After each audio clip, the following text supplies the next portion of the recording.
केन्द्रापड़ा जिला पट्टामुंडाई ब्लॉक धोयांचल अंधरा स्थित श्रीराम सेवक संघ आनुकूल्य चलित वर्ष 42तम वार्षिक उत्सव पालन अवसर में श्रीरामचरित मानस नवान्न पारायण और प्रवचन ज्ञानयज्ञ कार्यक्रम अनुष्ठित हो जाइछि। सहस्र श्रद्धालु एही पारायण ज्ञानयज्ञ में सामिल होई राम कथार अमृत श्रवण करी विभोर होइछंती। पारंपरिक रीतिनीतिर पूजार्चना सह अंधरा ग्राम रे सर्वप्राचीन एही श्रीराम मंदिर अनेक भक्तंकर भक्ति भावनार केन्द्र पाल्टिछि। एही प्रवचन कार्यक्रम प्रवचक सान आखड़ा पुरीर बंशीधर दास, पट्टामुंडाई राधारमण मठर महंत असीमानंद दास, टिकिली मठ केन्द्रापड़ार हृषिकेश दास, जाजपुर अध्यापक सुकांत कुमार पाड़ी, कवि शैलज शंकर सामल, कथाकार प्रदीप कुमार नायक मर्यादा पुरुषोत्तम श्रीराम को जन्म वृत्तांत ठारू शुभारंभ कर रामाभिषेक जाए वाल्मीकि और तुलसीदास को रामायण आधार में रामकथा परिवेषण करथिले।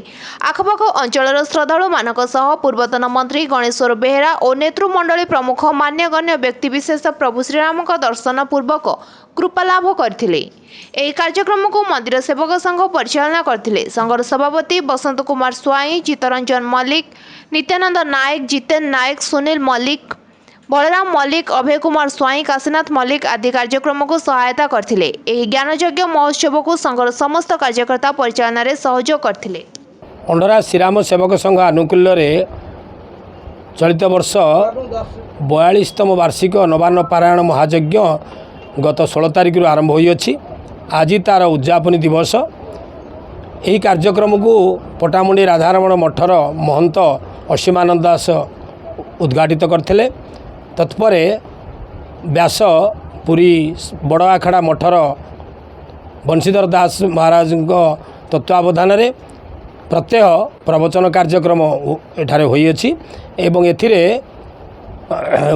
बायाबा आश्रमर महंत आमर हृषिकेश दास महाराज, मंगलपुर साधु गौड़ेश्वर महाविद्यालयर अध्यापक सुकांत कुमार पाढ़ी एवं पट्टामुंडई राजनगर अंचलर सुनामधन्य कथाकार प्रदीप कुमार नायक एथिरे प्रवचक भाव में योगदान करिसेंती।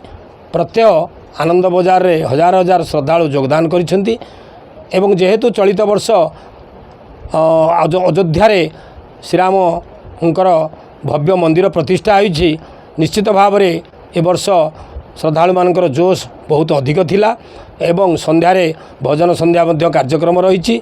दैनिक हनुमान चालीसा पाठ करा जिबा सहित यही कार्यक्रम रे आंचलिक अनुष्ठान होइथिबारु समग्र बन्यांचलर हजार हजार श्रद्धालु एठी दैनिक आसीथांती एवं ये कार्यक्रम आंचलिक अनुष्ठान होइथिबारु निश्चित भाव में सुंदर भाव में एठारे आयोजन होइछि एवं यह सफलतार शिखर छुईछि बोली कहा जाई पारे।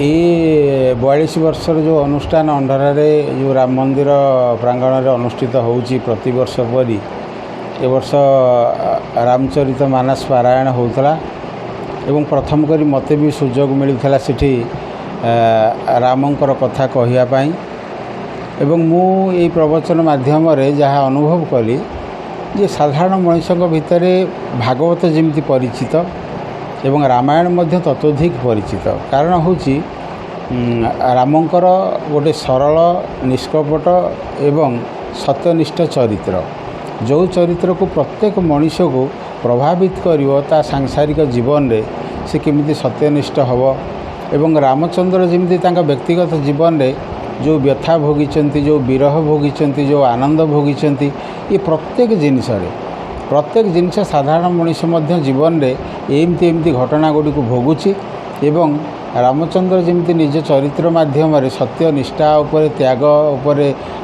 निर्भरशील होई एवं सत्य निष्ठा उपर धैर्य सहित सारा जीवन को भोगिबारे एवं राक्षस मानक सहित एवं समय सहित जो प्रकार युद्ध करी से सत्य को प्रतिष्ठित करैचंती। प्रत्येक मनीष सेमती धैर्यवान हेले, सेमती सत्य प्रति निष्ठावान हेले प्रत्येक मनीषर जीवन राम कपरी सुंदर हबो एवं सरस हबो। पट्टामुंडाईरू Dhirendra Mallik report, live life Odia.